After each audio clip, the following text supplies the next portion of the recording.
Eu falei aqui ontem sobre o brilhante vice-prefeito de Porto Alegre, que fez uma análise, o Ricardo Gomes, que fez uma análise desse personagem chamado Pablo Marçal, que surgiu assim, para muitos, de repente, né?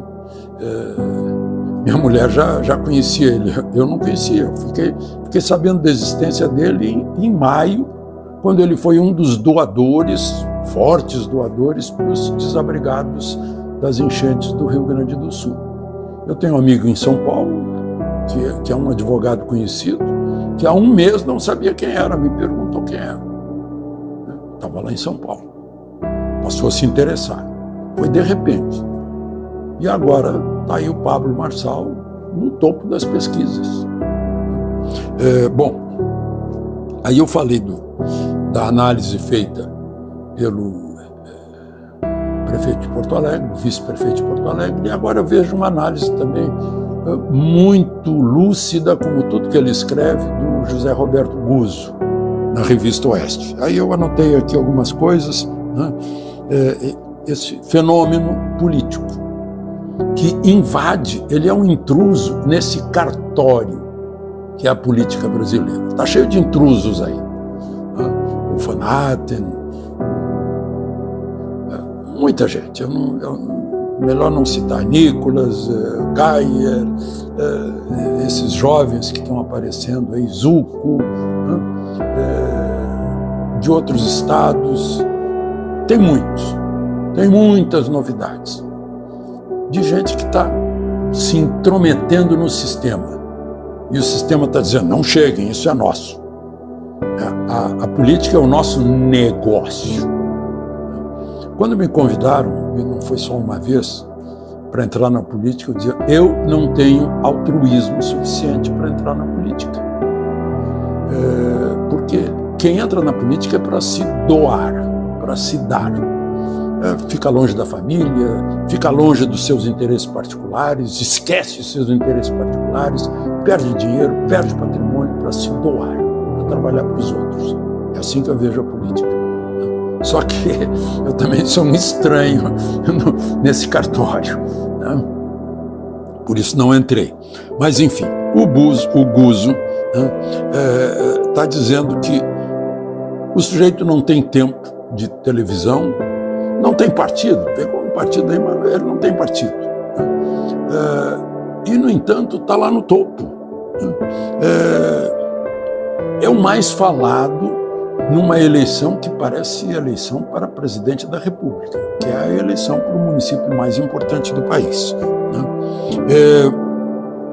Que ele nunca apareceu na Revista Oeste, o Guzzo fala, em nenhum jornalismo impresso, ele apareceu antes, 3 meses atrás ele não existia. Né? Ele diz também, né, hoje está no topo das pesquisas, né?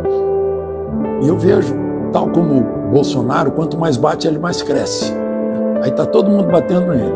E o Guzzo lembra que a Justiça Eleitoral já se apresentou como tal. Puxa, vamos cortar esse intruso. Ele periga ganhar, então vamos tirar esse perigo da frente. Vamos atrapalhar a vida dele. Aí ele não tem mais rede social, né? Começam a tolhê-lo nas redes sociais. Aliás, a Justiça Eleitoral se acha tutora do eleitor, como se todo eleitor fosse um idiota que precisaria de alguém que emprestasse o cérebro para ele, para decidir. Não? Bom, aí eu fico pensando, gente, eu acompanho a eleição desde que as eleições recomeçaram em 1946. Eu lembro de Edo Fiuza, de Brigadeiro, Juarez Távora, Plínio Salgado, criança. Mas eu nunca vi a Justiça Eleitoral tirar os mentirosos. O Adhemar de Barros, né? Eu nunca vi. O sujeito mente. Mas ninguém tira. É por outros motivos. É o intruso que periga tomar conta para manter a patota de sempre. E aí é o aparelho. Todo mundo se une. Então, Estão dizendo agora, segundo o Guzzo, que os eleitores, que o Marçal é um perigo. E os eleitores respondem, o perigo são vocês. Ele não tem programa. Aí, isso o Guzzo dizendo, ele não tem programa. E vocês, tiveram algum programa? Resolveram São Paulo até hoje? São Paulo tá porque o programa de vocês não deu certo. Né? O Guzzo mostra que o povo paulista está pensando assim. Assim como tentaram tirar Bolsonaro no dia 6 de setembro de 2018, estão tentando tirar o Marçal agora. Né? Tiraram Bolsonaro pensando que tirariam a direita, não dá mais, a direita já está. Ele despertou a direita, eu não vou dizer que ele pariu a direita, porque a direita estava lá, estava dormindo. Era a brasa dormida e ele soprou e virou fogo. Então essa gente, o Guzzo mostra que essa gente não conhece o povo, eles vivem na bolha, não conhecem o povo. Não sabem que o povo tem aversão, palavras do Guzzo, aos mentirosos, aos corruptos, aos vigaristas, aos invasores de propriedade, aos vadios, aos intelectuais trapaceiros, às drogas, à promiscuidade, aqueles que defendem ladrão de moto, ladrão de celular, ladrão de cartão de banco. Então, esse é o retrato de um país exausto dessa política sem resultado. Sem resultado para o povo, resultado para o sistema. Eu vejo aí, eu falei em justiça eleitoral, tirando, não é só a justiça eleitoral. Vocês já perceberam que o Marçal entra no debate e ganha o debate. Então o que estão fazendo? Eu vi agora. Aí desistem do debate. Não, então não vamos fazer debate, porque senão ele ganha. É incrível. Bom, aí minha gente, na minha idade, eu fico arrependido de não ter olhado mais para o Dr. Enéas Carneiro. Porque esse é um precursor do Marçal, do Bolsonaro, né?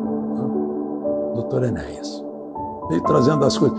Os jovens da época, 1994, os jovens da época tentaram me convencer, eu não dei bola. Achei, maluquinho, maluquete. Dr. Enéas.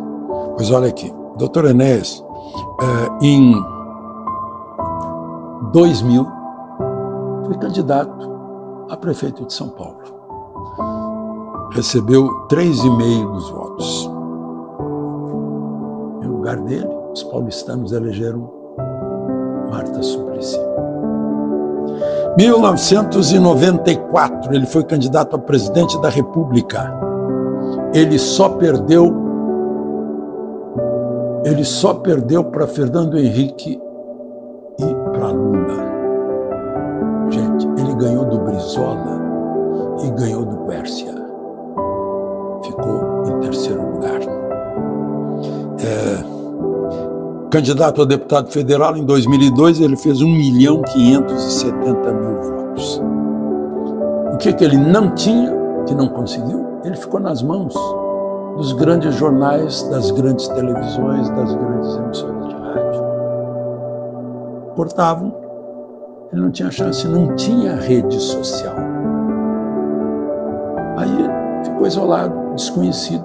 Apenas uns jovens que acompanhavam de alguma forma e tentavam convencer os mais velhos, como eu disse, é um novo aí que está aparecendo, maluco, e não era. Hoje a gente ouve o Dr. Enéas e vê que ele tinha toda a razão, e já tinha todo o diagnóstico, ele como médico, anestesiologista, cardiologista, sabia perfeitamente quais eram as soluções, o que o Brasil precisava mudar no PRONA, Partido de Reconstrução Nacional, que depois foi absorvido pelo Partido Liberal, o PL. Pois é, minha gente, então esse é o país. Só uma breve pensata sobre as nossas escolhas, nossas opções e, mais importante, sobre aquilo que querem nos impor, os nossos pretensos tutores.